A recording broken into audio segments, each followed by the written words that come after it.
You guys are right. How you guys doing? All right. Look at me. Yeah, local celebrity. Yeah. Let me tell you a little bit about myself. My name's Ace. Ace Guillen is my name. It's not my real name. My real name's Angel. What happened was I was abandoned as a child and eventually raised by a pack of wild Mexicans. And,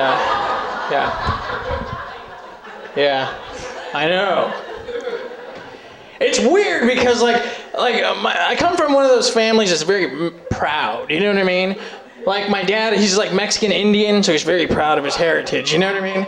He's like 6 feet tall, red skin, big nose. He looks like that Indian from the old Bugs Bunny cartoons that has a secret, you know that?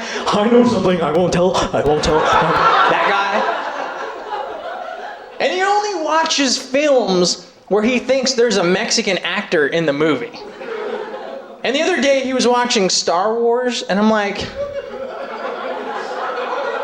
why are you watching Star Wars? He says, because Chewbacca's Mexican, man.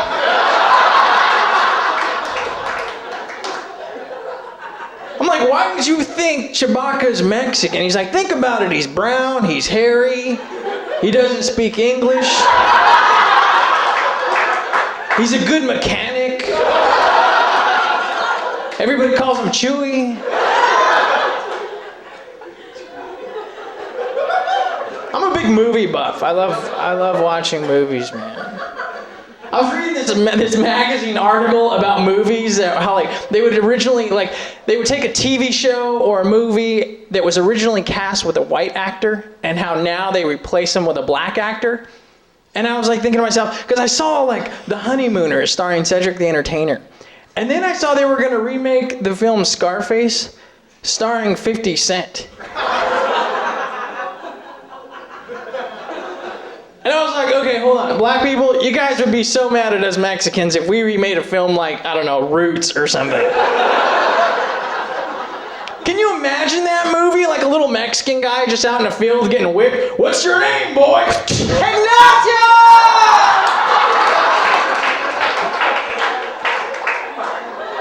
We could remake films like Charlie and the Chocolate Factory, but it'll be called Carlos and the Chicle Factory. Instead of Oompa Loompas, we'll have Papi Chulos. Just go, ora, ora, ora, Holmes. Check out the blade I got for 5 bones.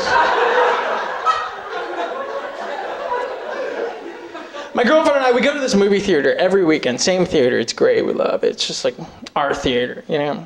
And there's this guy that works there. This is a true story. This guy works there. And either he had the worst trick in history played on him, or he just has a great sense of humor. But he only has one hand, and he's the ticket stub collector guy.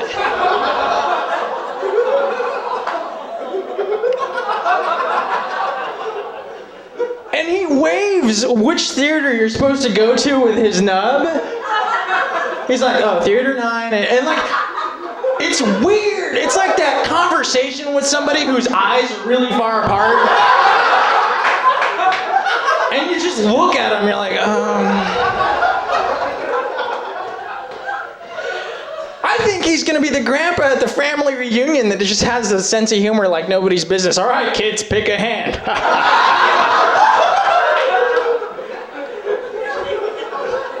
Creepy bastard. Oh man, I'm glad you guys didn't get offended with that. A lot of people, some people, they'll get offended with the weirdest things. I heard somebody here, wanted to be a special ed teacher. I have a friend who's a special ed teacher, and they refer to the kids as Riris, right? And I think that's so messed up, because I had a lady get mad at me because I used the word retard one time, and she's like, they're not called retarded, they're called special. And I'm like, yeah, we're not going to abuse that word. I think we should recycle the word retard. Anything that was called special before should be called retarded now. If I take my girlfriend out for a retarded evening, and we go to a nice restaurant, she orders the retarded fish of the day, and it comes back with some retarded sauce, and she starts complaining, and I say, see, that's why I don't take you places, because you act special.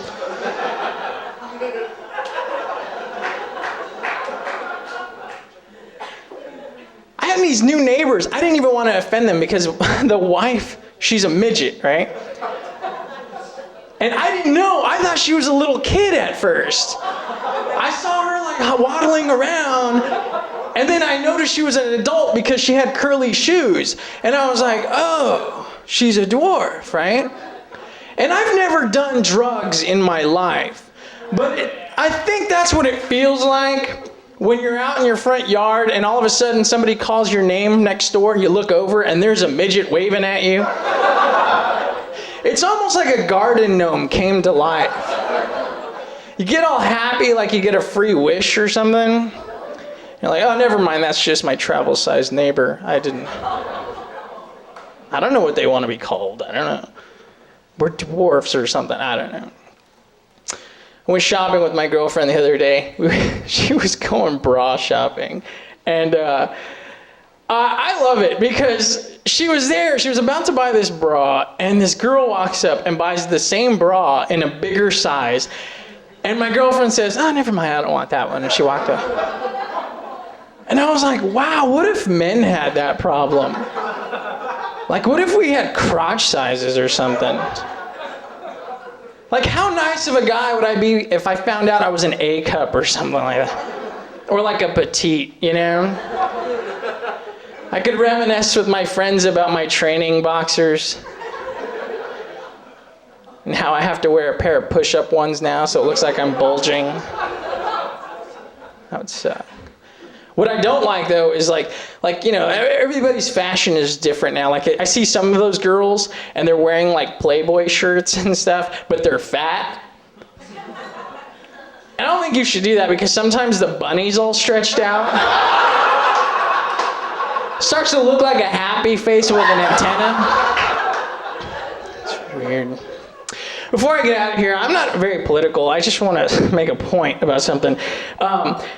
When Hurricane Katrina hit and all those bands got together and started doing benefit shows, I was thinking to myself, I'm so glad this stuff didn't happen back in like 1986, you know what I mean? Can you imagine the bands that would have been headlining back then, like the Scorpions and stuff? Can you imagine that concert? Here I